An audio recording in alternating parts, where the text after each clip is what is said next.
Non è dubbio che le grandi cose hanno sempre nel condursi difficoltà, e se niuna n'ebbe mai, questa la maggiore che voi non avvisiate, perciò che io non so se anco gli antichi voltassero mai una volta sì terribile come sarà questa. Tali parole rivolse Filippo Brunelleschi ai suoi collaboratori dopo aver conquistato l'incarico di erigere la cupola di Santa Maria del Fiore.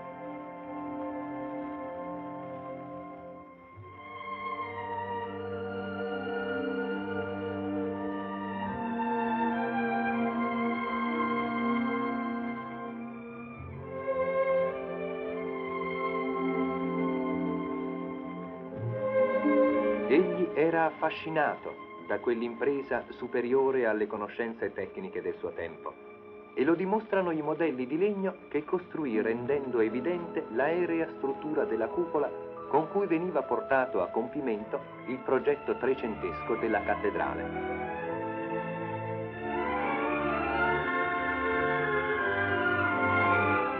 Come lo vediamo dipinto nel cappellone degli Spagnoli.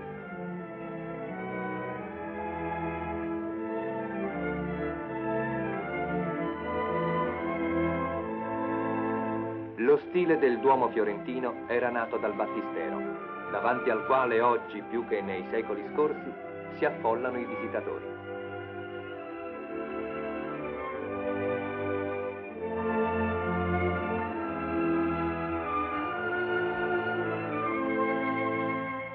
Nelle sue porte, che Michelangelo chiamò Porte del Paradiso, grazie a recenti geniali lavori, è riaffiorato l'oro di cui furono lucenti in antico. Le formelle vennero modellate da Lorenzo Ghiberti, dopo un concorso a cui partecipò con altri anche Brunelleschi, e fu questi stesso ad indicare il rivale come vincitore.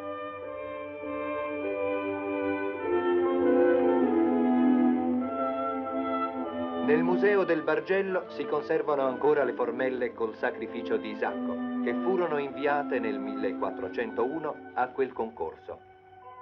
La prima è quella vincitrice.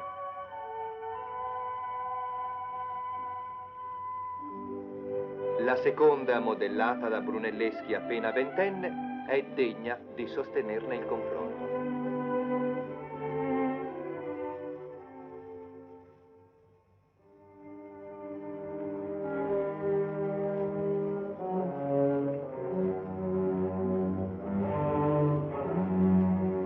Si affermava in quell'epoca un gruppo di artisti innovatori. Masaccio poneva le basi della pittura moderna. La sua Trinità, dipinta in Santa Maria Novella, è contemporanea del crocefisso che Brunelleschi modellò dopo aver criticato un lavoro simile del suo amico Donatello, che irritato gli disse: «Piglia del legno e fanne uno tu». Ma Brunelleschi fu soprattutto architetto e come tale ebbe grande influenza sul gusto del suo tempo. Tra le sue opere più rappresentative è la Cappella Pazzi.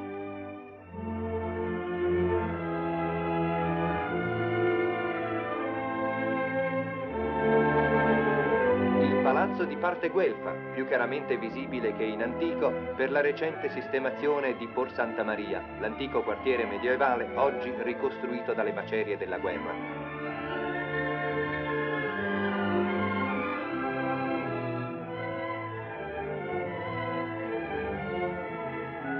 La dignità di simili opere d'arte esercita una sua influenza, seppure inavvertita, sul ritmo della vita fiorentina e ne abbellisce anche i prodotti artigiani come queste celebri paglie che da secoli le donne toscane intrecciano con grazia.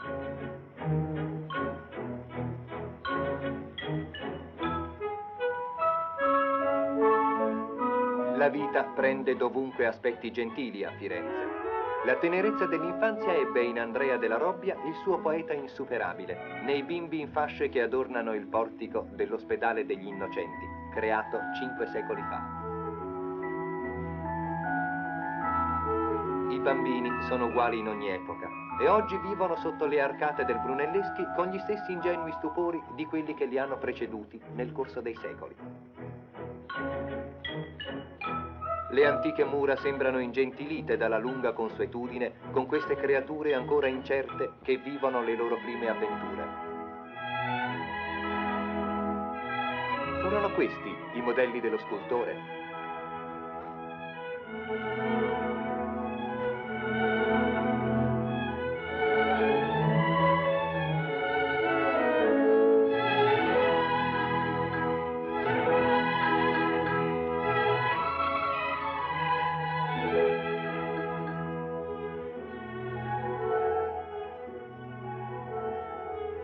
Dal rifugio per i piccoli alle abitazioni per i grandi. È ancora del Brunelleschi il Palazzo Pitti.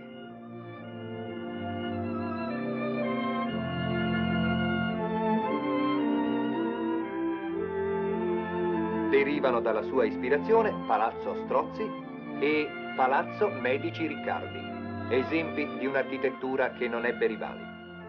Il genio del grande architetto si rivelò anche nel lato più aridamente tecnico della sua arte. Lo si può constatare durante i lavori di manutenzione e restauro che permettono indagini nel corpo vivo delle opere. Gli scalpellini di oggi sono diretti discendenti di quelli che lavorarono alla costruzione della cupola. Volti simili ai loro si trovano nelle sculture di Donatello, nei dipinti di Masaccio.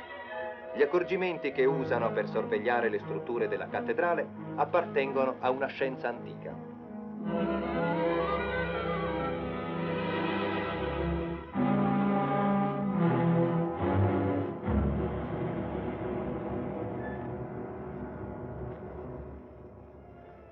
È sempre l'uomo che prova, assaggiandolo al suono, la bontà dei marmi. Ma a questa sapienza la tecnica moderna di oggi e lo spirito ricostruttivo degli italiani danno nuova vita. Un blocco di 40 quintali deve essere issato alla sommità della cupola per sostituirne uno originale inclinato. Il traliccio metallico, capolavoro della tecnica moderna, alto più di 100 metri, sostiene il montacarichi elettrico che porterà il masso al suo posto.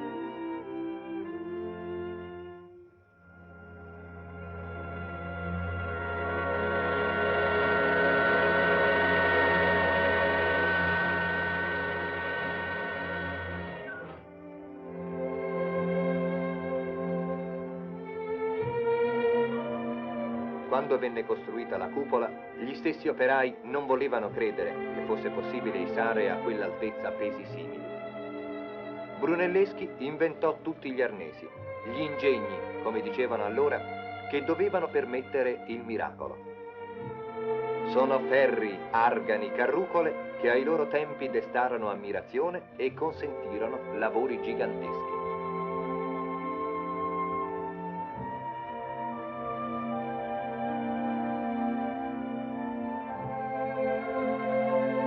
Oggi l'argano antico può riposare.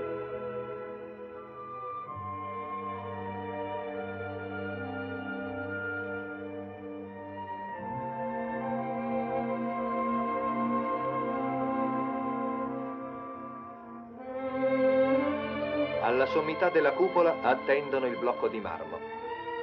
Il suo arrivo non è più faticoso e drammatico, anzi, appare di una singolare naturalezza.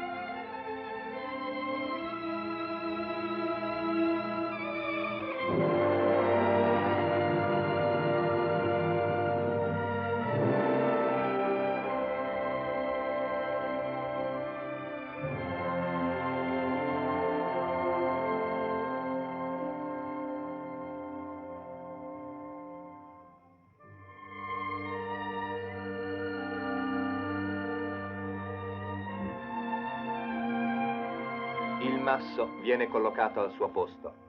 Lo stesso marmo tratto dalle stesse cave e scalpellato nella stessa forma sostituisce gli antichi frammenti. È un minuto lavoro attorno a tutta la cupola per conservarla intatta come la eresse il Brunelleschi. Tanto che oggi, come ieri, è il centro attorno a cui si svolge la vita varia della città.